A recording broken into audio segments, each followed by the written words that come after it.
So let me give you an idea about the program today. I want to also let you know that we will be using at different points a piece of paper and a pencil, or you're welcome to use those. Feel free to grab those at any time. You may find them useful before the transcribing activity. We're going to start with me giving you an overview of transcribing and paleography.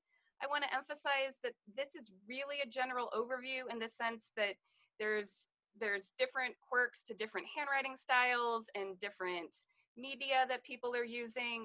So I'm trying to just give an overview of the process, and we'll be getting into specifics or general specifics or loose specifics when we start looking at the recipe that we'll be transcribing later today. But I hope you find the thoughts and the questions about transcribing and paleography helpful as you work through this letter. To do that, I will lead you in some activities that I'm calling finding or waking up your inner detective. You're actually really skilled and ready to read texts. You're probably just unfamiliar with the 18th century. So I take kind of a backward approach. I kind of build you up before a text breaks you down. But I hope you'll see the value in that. Moving on, I'll be going over tips and tricks for transcribing, things that I've found useful over the years and that I think would be helpful for any project that you're involved in. And then we'll jump into the recipe. We're not going to give you a lot of information before. We want you to be surprised, but we do have an expert on this letter with us, Dr. Janine Bolt, and she has spent many hours with it and knows a lot about the backstory and the history of the letter in a way, and she brought this letter to my attention. So it's a pleasure to have her with us today. So transcribing is where we're going to start. An overview. What is this all about? Transcribing basically is you can see the definition here. It's to make a copy of something into writing. It's a copy from the original. And I want to start by saying there's a lot of different types of transcribing. This actually includes audio transcribing. If you've ever seen a court reporter, if you hear about court transcripts, there's a lot of different ways that you can transcribe. Historically speaking, there's actual oral history transcribing projects. And usually you have all these interviews that museums will do with a variety of historical actors, and transcribing them is one way that they capture these experiences. Looking through, as I was doing research into transcribing, I also discovered there's kind of scientific transcribing that goes on that has to do with images. So you're helping scientists being able to count things that a computer maybe is not able to do, but you are able to contribute by looking at the number of birds or seals or kelp forests, all kinds of things. So there's a lot of different transcribing endeavors. We're just focusing on one today, and that's actually taking a handwritten text or a handwritten manuscript and turning that into type. And so I want to also talk about, in particular today, we're going to be talking about diplomatic translations.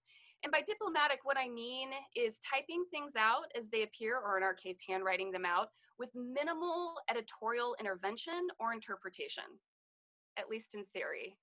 So to begin, who transcribes?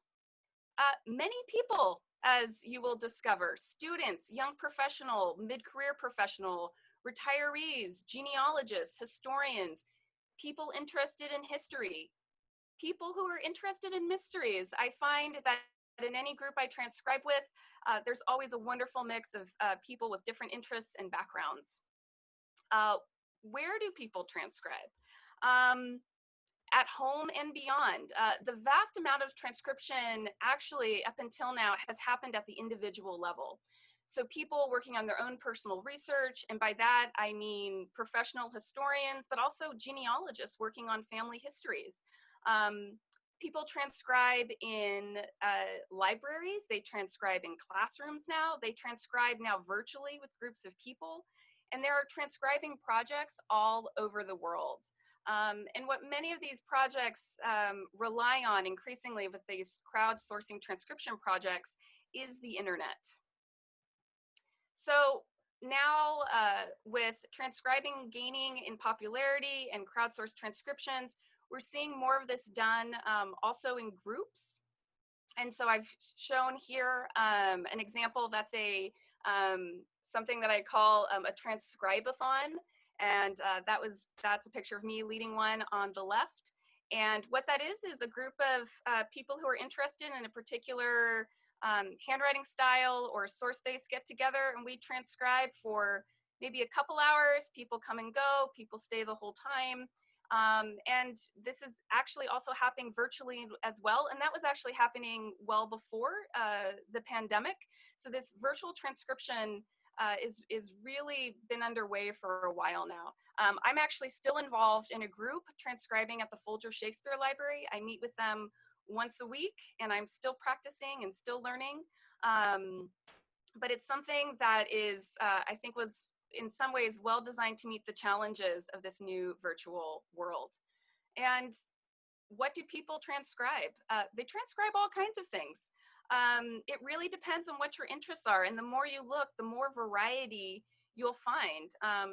Just to give you some examples, as I was looking here, we have two projects that I'm showing: the military records of African American soldiers in the American Civil War. On the right is a notebook of women who worked at Harvard College Observatory, where they calculated stars, counted galaxies, measured distances into space. The document on the bottom is the first convention speech that Chief George L. Nelson, founder of the Rappahannock Indian Association, he delivered to the Virginia Indians Powhatan Confederacy around 1920. And these are all transcription projects. You have transcriptions from the far past and the recent past. On the left, what you're seeing is a medieval manuscript from the Wellcome Library in London. And on the right is a diary, actually part of a transcribing project with the Smithsonian Institute. And in this project, people transcribe the diaries of artist Janice Lowry, dating from the 1950s through the early 1960s. So the variety of time and places really knows no bounds. Locally here, I wanted to give you an example. This was an image from a transcribe-a-thon I led at Swarthmore College. And for 6 hours, the community gathered to transcribe Quaker manumission papers. There's also transcribing in all different languages. This is an example of English, and if you don't recognize it, that's because it's from the late 1500s in a slightly different handwriting style, but just to emphasize that it can be maybe a language that you know, but it can be a handwriting that you don't recognize. But as I've said, there are transcription projects also in Spanish documents.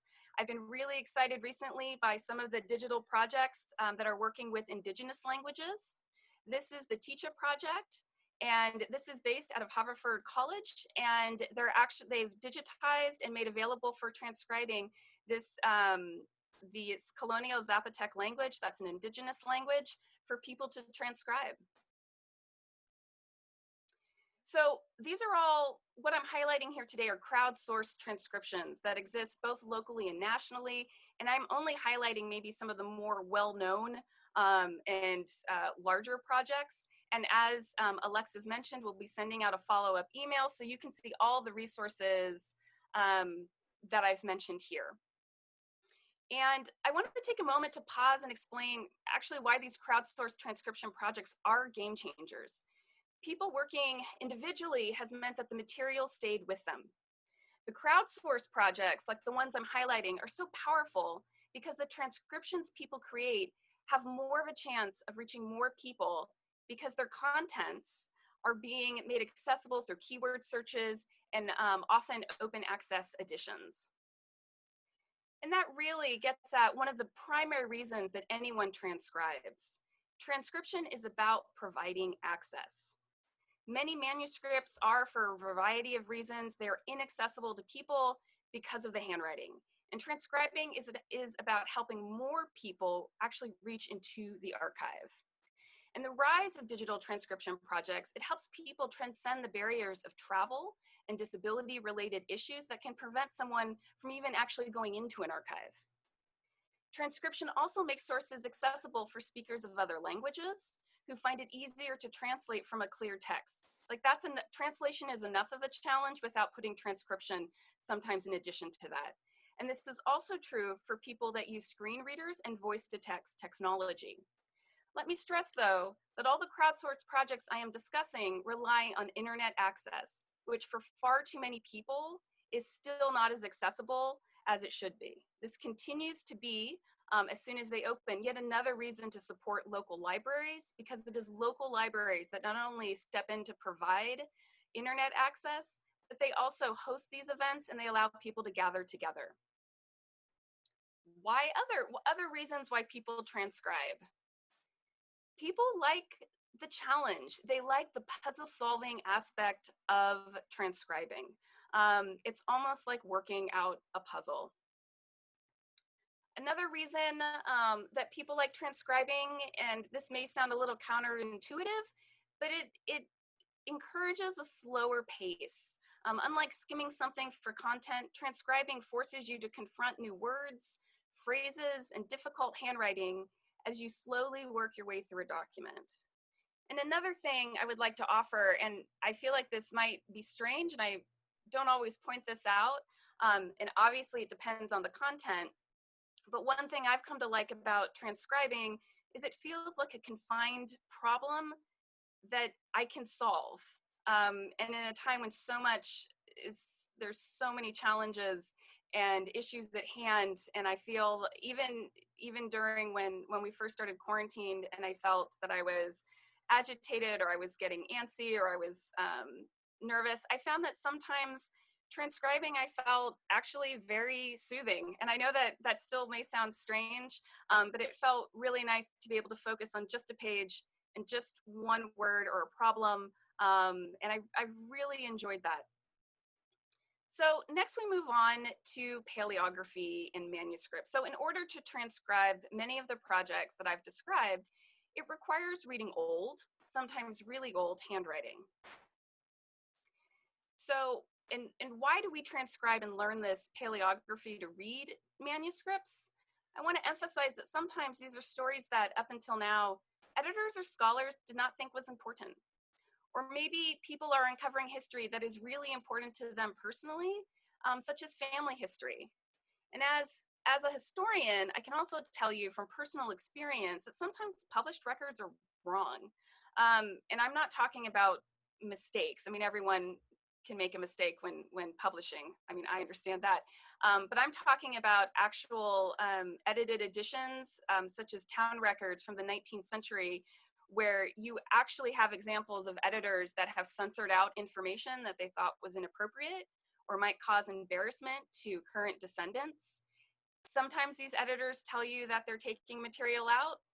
Sometimes they don't. And I know this because I've seen the published edition and I've worked with the originals and I've seen what they've silently censored out. So I think learning paleography and transcribing manuscripts, it's an act of empowerment and independence. You do not have to take someone else's word for an edition if you don't choose to. I'm not saying always to just trust edited editions, but I'm saying that what I enjoy about paleography is I know I have the skills to go in and make that judgment for myself. Which brings us to the second part of my program, and that is channeling your inner detective. Now, I want you to, even though we've only spent maybe 15 minutes together and you don't know me that well, I want you to trust that I have a reason why I'm building towards certain points, even if you feel like we're about to go in some very strange directions. So transcribing and paleography, you'll quickly find, is really this unexpected mix of really science and art form. And I want to highlight the skills you use when reading and investigating older manuscripts. So I take, I think, a somewhat unconventional approach here. And that again is to remind you that you have wonderful skills that you use all the time and you're so good at them, you don't even know. So what I want to do is I want to wake those skills up for you, and then we're going to apply them to a manuscript so you can see how you can put those skills to use in transcribing and in paleography. So we're going to start with, actually, maybe it seems like an obvious question, but what is reading? And I'm not just asking that rhetorically. I'm actually going to give you the next 20 seconds, 30 seconds. I want you to think about what is reading.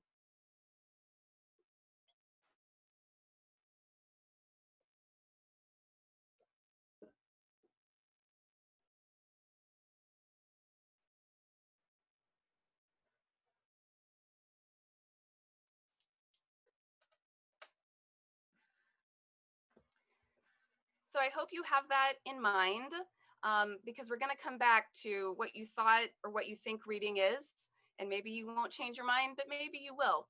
I'm gonna show you a series of phrases, and I want you to see if you can read the phrase, even though a portion of it is obscured. And I'm just going to give you 10 seconds here.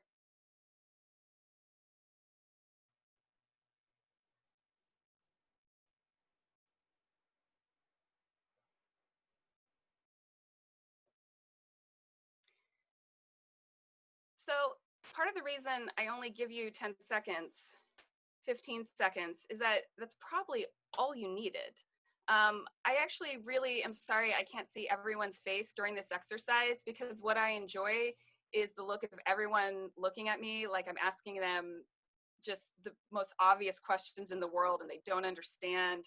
I'm sure most people here were able, maybe not everyone, if English isn't your first language, or maybe if you're, maybe if you are just new to the United States, but these are all common phrases. Have a nice day, best friends forever, once upon a time, they lived happily ever after. Probably common phrases that you just know. Another example, I'm going to show you, I'm going to show you another example of a series of letters that I also want to see if you can read.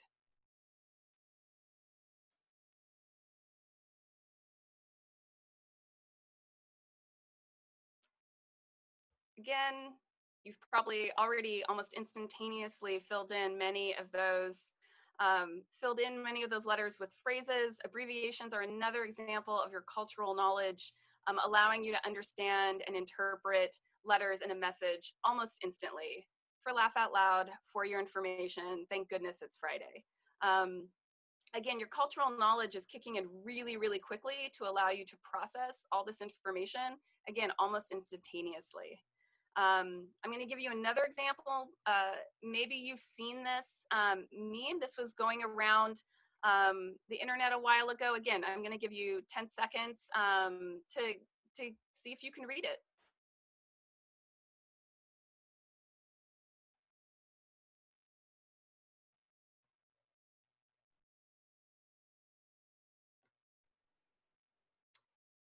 Now, maybe you could read all of this. Maybe you could only read some of it. But my guess is I'm sure many of you could probably at least read some of these words, if not the entire paragraph. So I want you to think back to how you defined reading just a brief 2 minutes ago. And I want you to think about how well does your definition capture the work you just did in these last 3 experiences. So to refresh your memory, you filled in blanks, you expanded abbreviations, you rearranged letters, much of it in seconds, and probably with little to no effort. This is a way of helping you see that reading operates on many levels, and you are often moving through these levels frequently without even knowing it. You're really that good at reading. So the problem is when you encounter the past, you quickly see you're in unfamiliar territory. So to kind of highlight how much cultural knowledge is helping you read, if indeed that's what reading even is, I'm going to give you another round of fill in the blanks or having an area obscured, and I'm calling this the Australian version. So I want to see if you can read these 2 sentences.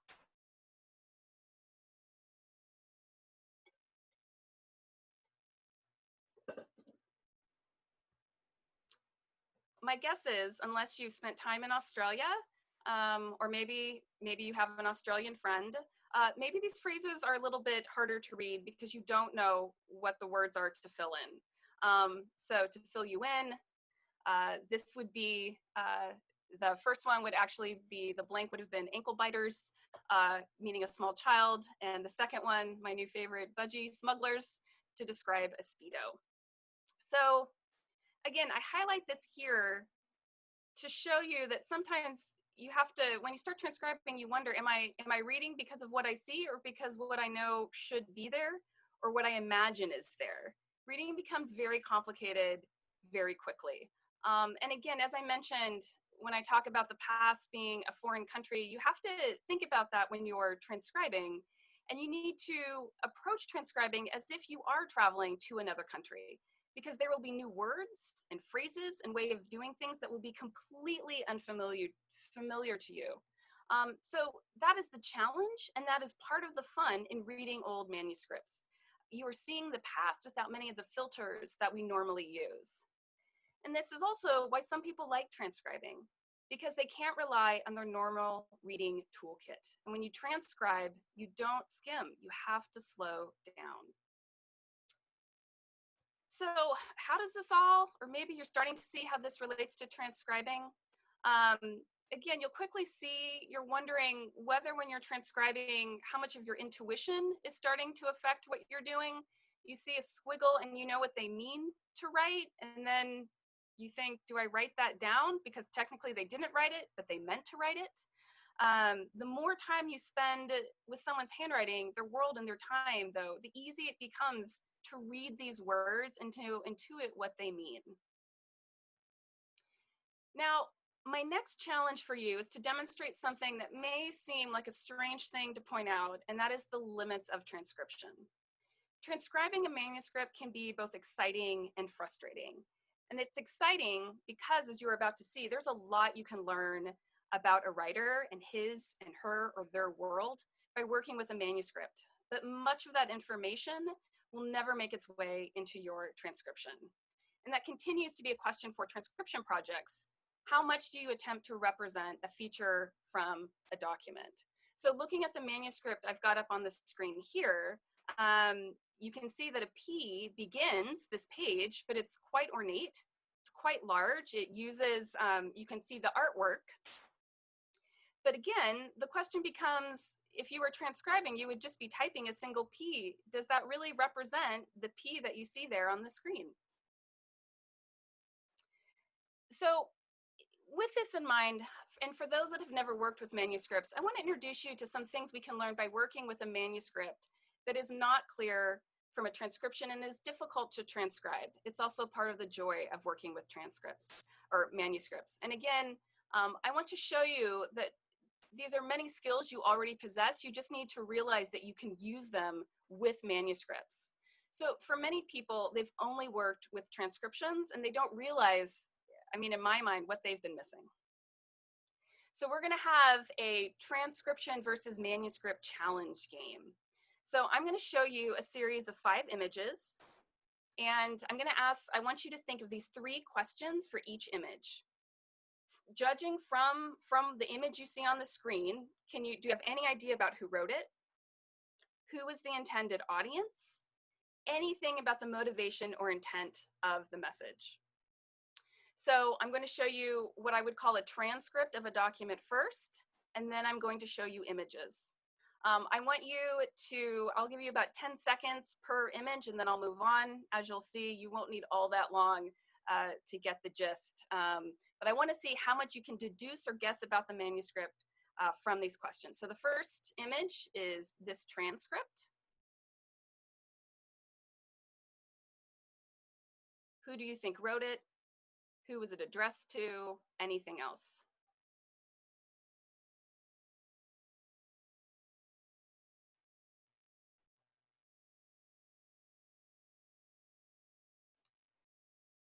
Now, what if I told you that that was a transcript actually of this manuscript?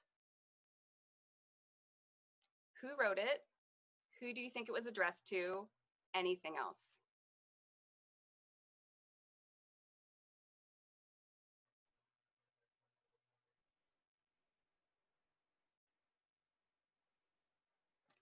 What about this document?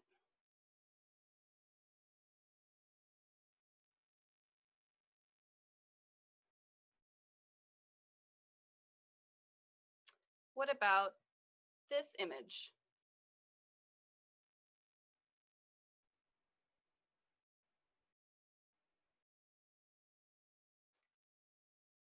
And finally, all 3 plus 1 more surprise document.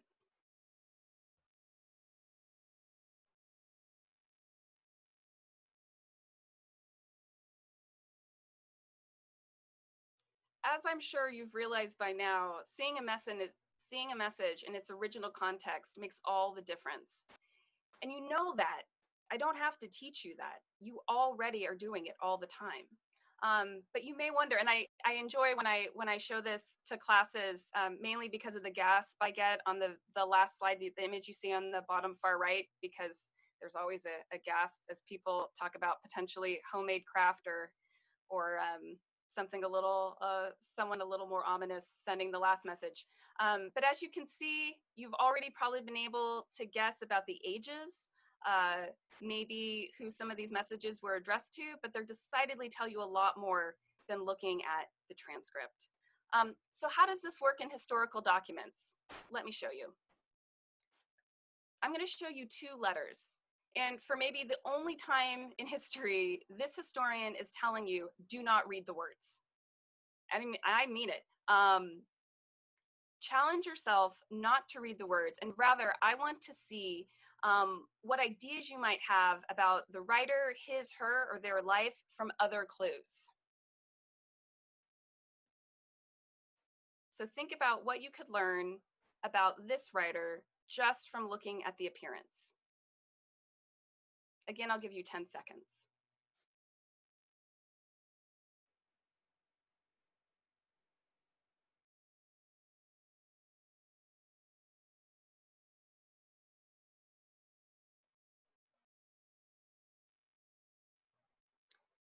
And next, what could you learn about this writer?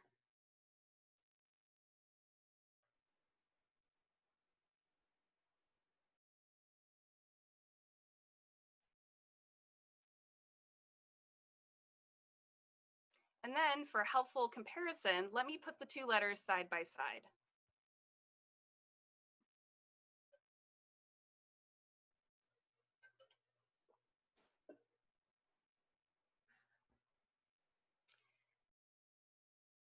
So looking at, now you've had a moment to look at these two letters, what do you think might be true about these writers? Maybe you notice the spacing, the letter forms. It appears, from at least to my eyes, maybe to yours too, that one person has had more practice than the other. Maybe that means that one person has had a formal education and the other hasn't. What are reasons for the spacing on the right to be so dramatically different? A challenge question that I like to ask is, how would this story change if I told you the same writer wrote both of these letters? A person's handwriting can change over time as they gain more practice, or maybe decline as a person becomes ill. Or maybe it has to do with where the person is writing. Are they writing at home? Are they writing at a desk on a choppy sea crossing? So much can be learned or hinted at when you see the actual manuscripts. And again, taking this challenge just to gesture where this is going, this continues into the present day in manuscripts in a variety of different contexts. So earlier I mentioned a crowdsourced transcription project at the Smithsonian, and in particular transcribing the diaries of artist Janice Lowry. And I showed you a cover, that was the one on the left, but I want to show you inside a diary. So this diary I'm about to show you, that cover is on the right, but let me show you some of the pages.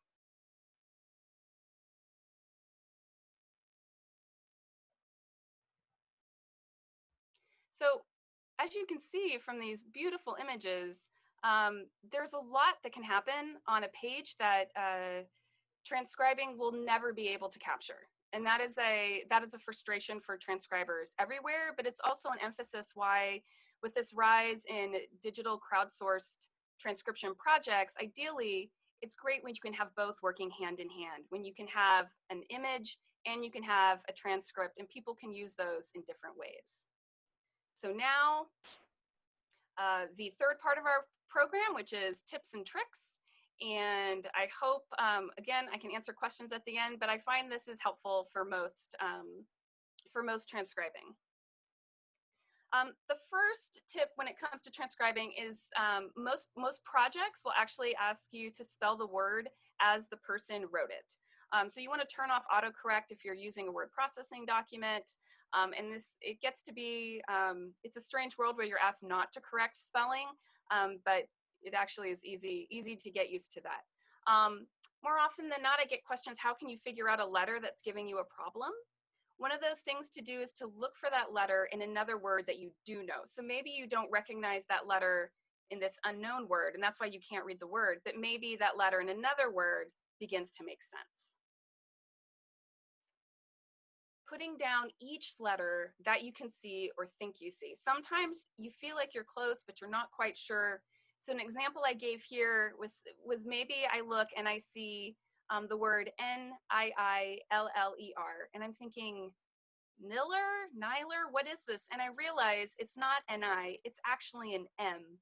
And sometimes though, just writing out, even if you're writing out a line or you're writing out a curve, can help to gesture towards what that mysterious letter is. Another thing to do is often you will want to have access to something to help you see words that you don't know because they haven't been used maybe in 200 years. Maybe it's a spelling you're not familiar with. A helpful resource for that, if you have access to it, is the Oxford English Dictionary. Again, that's if you're using the English language. But also if you don't have access to that dictionary, also just using Google Books is a way that you can plug in the spelling that you see, and you'll be surprised how many times it can bring it up, because sometimes you are right. What you're seeing is correct. You just don't realize it because you don't know the word. Most times in transcribing projects, not all, but many projects will ask you to follow line breaks. So when you get to the end of a line, you hit return. You don't just keep going on and on and on. And this helps with comparisons and spot checking. So something to check if you join a transcribing project. Interference from above and below. In writing, sometimes you can be so focused on a word that you forget that other lines exist or are impeding. This isn't the best example, but for instance, if you're seeing taking right there, maybe you think that that mark next to the T is an apostrophe, and you're like, maybe that's an abbreviation and it's standing in for something, when in fact, if you look at it, it turns out it's just a really long bracket or from the line above. So sometimes you need to zoom out and look at the wider picture to understand what you're seeing, which brings me to a tried and true method for transcribers everywhere, and that is taking a break. You get to a point where you can't see straight anymore, your eyes need a rest, you've tried and can't figure it out. Oftentimes it's helpful to step away, even to come back to it the next day, and it's amazing what becomes clear, after a good night's sleep or just a break.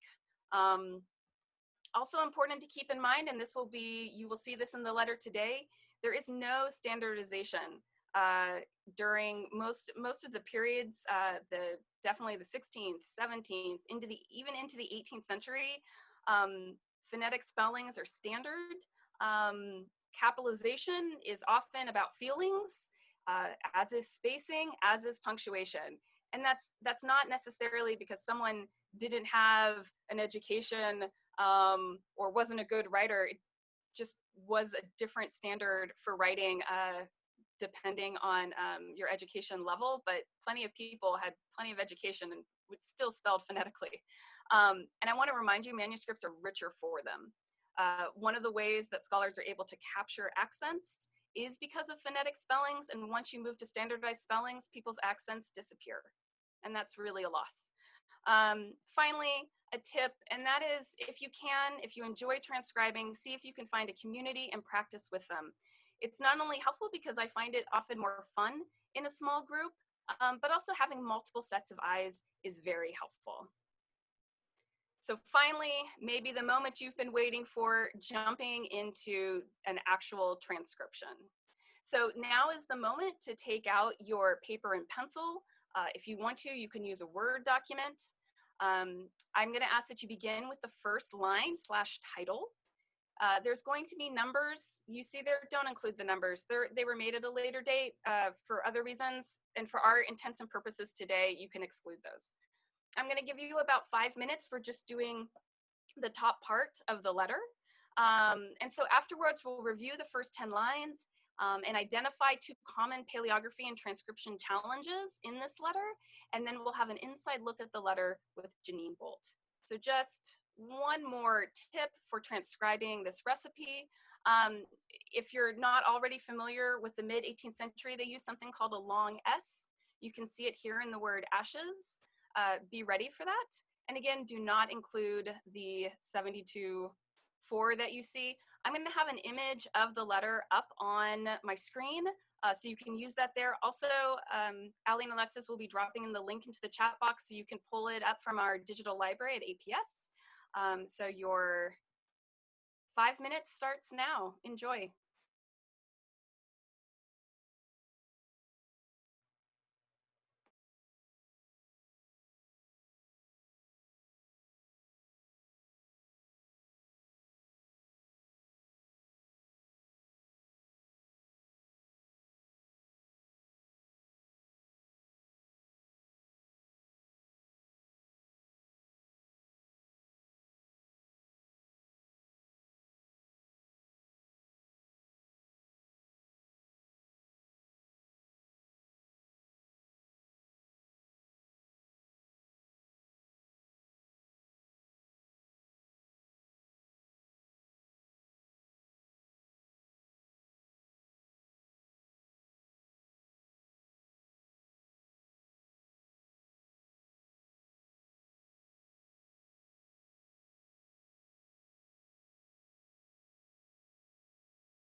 just to give you a 30-second warning, we'll start reviewing the letter or the recipe shortly.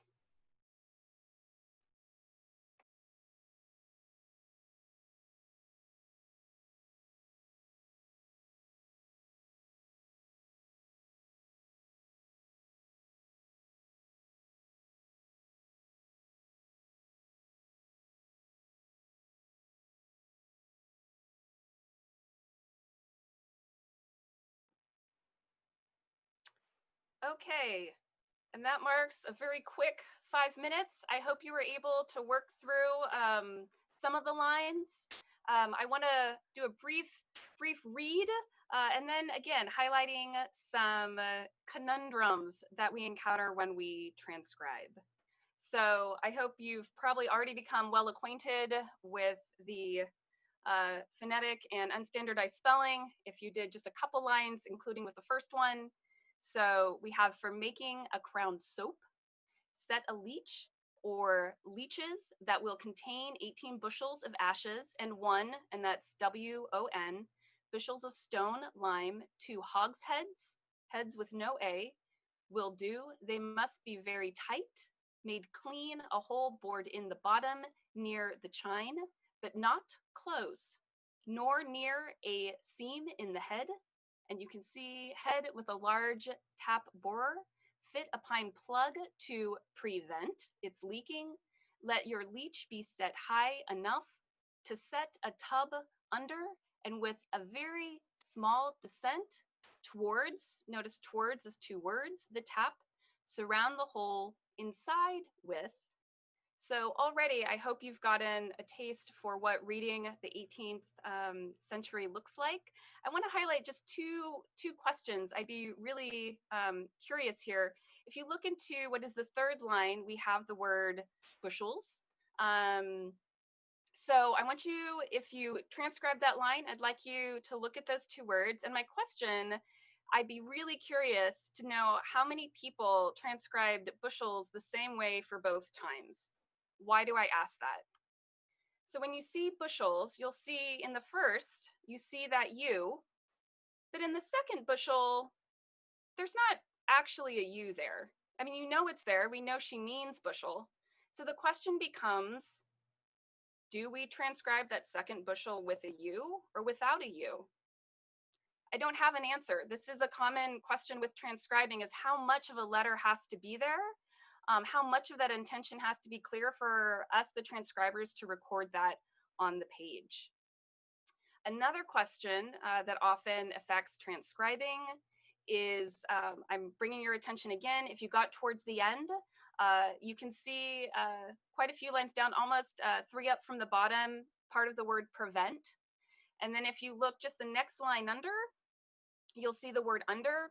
And maybe you thought her V's looked more like soft U's, and the U's sometimes look like a soft V.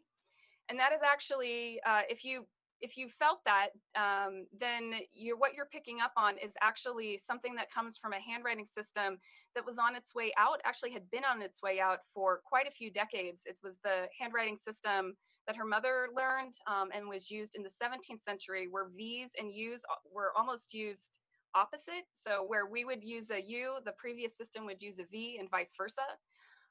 In this, it's a little more unclear. I'm not sure what I would put, whether I'd put a U or a V for some of these. It's something that I would want to look through the whole letter and get a sense of whether, how often she did it, if this is really part of a transition period where you do see this almost indistinguishable between the U's and the V's. Something very interesting about her and about her handwriting. So moving then on, now that you've seen a letter and gotten a glimpse, I want to give you an inside look. I'm going to invite Dr. Janine Bolt, who knows much more about the letter and the science behind it than I do. I hope you enjoy learning about this letter as much as I have. Hi, thanks, Julie. Yeah, I'm delighted to be here, and I want to thank Julie for inviting me to come and talk to you a little bit about this letter and about the woman who wrote it, and that's Jane Franklin Meekum. So just a little bit more about the letter. If you continued reading it, this is a whole recipe with directions for making crown soap, which was a Franklin family soap recipe for hard soap. And Allie put the link for the object in our APS digital library. So if you want, you can go and explore and see all 4 pages of the letter. It goes on and on. So it's a 4-page recipe for soap. It's incredibly detailed. And if you were going to continue, she would go on to give you further directions for adding more ingredients, for boiling and filtering the soap, how to let it harden, and eventually how to cut and prepare the soap into little bars for sale. The part that you guys were working on transcribing, where it's sort of a foreign language, and I had to do research on the soap making process to really understand what she's talking about. But she's talking about how you make lye water, which is an important ingredient for the making of hard soap. And so she's talking about setting up a contraption like this, where she's talking about sort of where there's a descent, it's the bottom of that conical shape.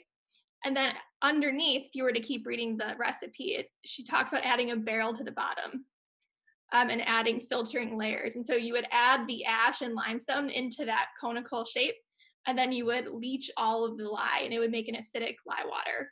And so soap making was really smelly and kind of, it could be dangerous. You had to be really careful because lye is dangerous to touch. So it was typically done outdoors. And a lot of women made soap at home. Most common was soft soap. It was easier and faster to make. And that was like sort of the common cheap soap. Hard soap, like what this recipe is teaching you to make, is going to be higher quality soap and was typically more for sale. So Jane Franklin Meekum was making this to sell. It's called crown soap because the Franklin family would brand it with a crown stamp as a sort of trademark. When I say it's a Franklin family soap recipe, Jane Franklin Meekum was in fact the younger sister of Benjamin Franklin. She was the youngest of 17 children of Josiah Franklin. She was sort of 2 children behind Benjamin Franklin. Of all of his siblings, Benjamin had a really special relationship with Jane. They corresponded for almost their entire life, and he took care of her in her old age. Jane Franklin Meekum married at age 15 to a man named Edward Meekum, who turned out to be sort of a no-good husband. He couldn't make enough money to fully care for his family. And so Jane Meekum tried selling millinery goods. She sold soap, and she was the one who was doing a lot of work to keep herself and her 12 children and her parents during their lifetime, fed and housed. So this recipe, we believe this one is dated to about 1771. That year, Benjamin Franklin wrote to his sister from London and asked her to send him the family soap recipe in great detail. And if you read the whole letter, you'll see she does in fact do that. And so he was interested in soap making. He wanted to learn about it. However, he never quite figured out how to make it. So there's a whole series of letters back and forth between 1771 and 1786, where they're exchanging letters about how to make this crown soap. Jane is sending him what he called specimens of the soap, and he sold them in the Philadelphia shop. Deborah and Franklin sold them in Philadelphia, but he was also bringing the specimens of soap with him to France and giving them to his friends as special gifts. So he was helping support his sister by purchasing and selling her soap from her. But he himself sort of struggled how to make it. And there's a couple letters where he writes and some of it turned brittle and he can't figure out how to make it work properly.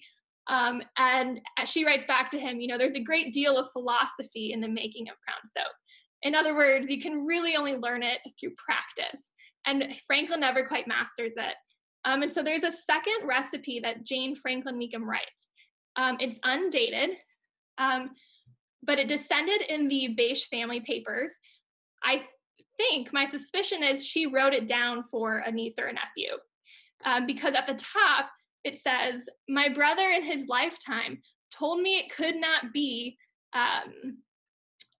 conveyed by recipe, and that it sometimes works so that he could not account for it himself. But I will give you the best information I can." And so she's saying, my brother, Benjamin Franklin, never could quite get this recipe to work for him, but I'll do my best to give you the recipe. And so it's a really lovely insight into the brother and sister's relationship, but also into the domestic science of things like soap making, which you learn through experience. And as you can tell from this recipe, was written down in a way that you can really only understand if you make it yourself. If you keep reading it, she says things like, you'll know it's ready when it will hold up an egg. Or, you'll have to pay close attention and when it gets hot, but not too hot, take it off. And so it's like, what does that even mean? And because they don't have, thermometers, they can't really check to make sure that the temperature is correct. And so you get a sense of how difficult this process was and the technical skills needed to successfully make items like this. And it's sort of a trade and a practice that we don't really think about today, but it was also heavily dominated by, of course, women. And so in this case, it's a great way to highlight the women in Franklin's life too.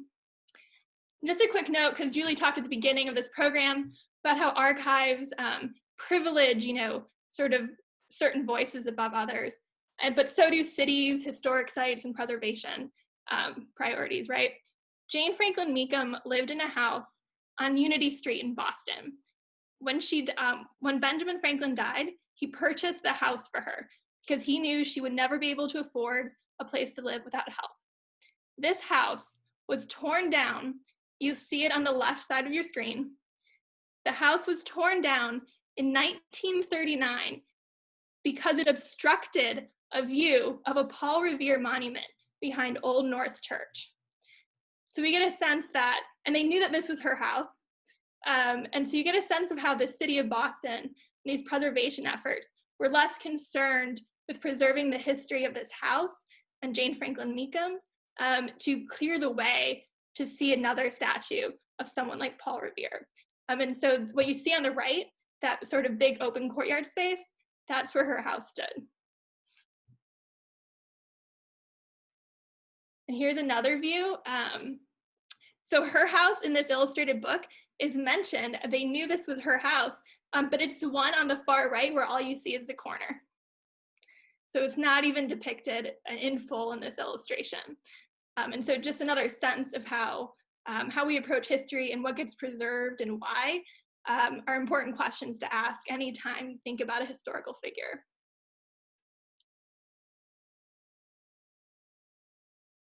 All right. Thank you, Janine, so much.